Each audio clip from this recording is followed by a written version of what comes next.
నమస్కారము. శ్రీ విజయసిద్ధి వేలాయుధన్ ఆస్ట్రలైన్స్ వారి ఛానల్ మీకు స్వాగతం పలుకుతుంది. ఈరోజు గురువారము. ఈ గురువారం రోజున మీరు చేసుకోవాల్సినటువంటి పరిహార విషయాలను మీకు నేను తెలియజేస్తాను.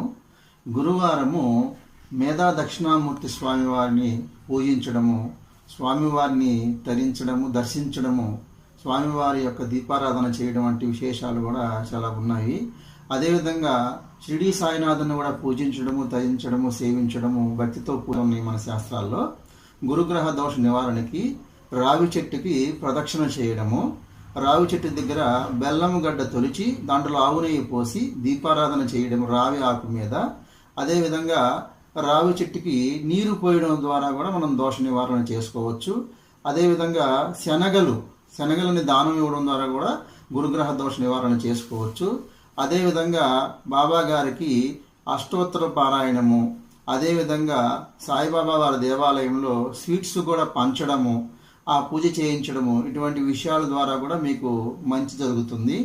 అదేవిధంగా దక్షిణామూర్తి మేధా దక్షిణామూర్తి స్వామివారి ఫోటో పెట్టుకొని ఆ ఫోటో దగ్గర ఆవు నెయ్యితో దీపారాధన చేసి మేధా దక్షిణామూర్తి స్వామివారి అష్టోత్తర శతనామావళి కూడా పఠనం చేయడం ద్వారా ఓం శ్రీ దక్షిణామూర్తి నమః అనేటువంటి మంత్రాన్ని చదవడం ద్వారా కూడా మనం మంచి ఫలితాన్ని పొందవచ్చని తెలియజేస్తున్నాను.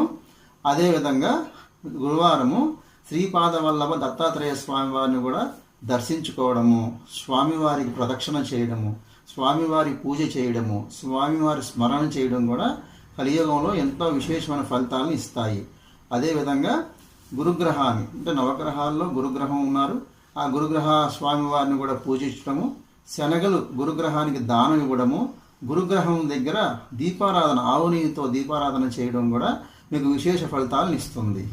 అదేవిధంగా మనకి ఈ యొక్క యుగంలో మన ఇష్టదైవ ప్రార్థన అంటే మీరు విష్ణు ఆరాధన కావచ్చు, శివారాధన కావచ్చు, శక్తి ఆరాధన కావచ్చు, అదేవిధంగా గణపతి ఆరాధన కావచ్చు, మీ ఇష్టదైవ ప్రార్థన ఆరాధన చేసుకొని ఫలితాన్ని పొందగలరు. మరొక వీడియోలో మళ్ళీ కలుద్దాం. నమస్కారం.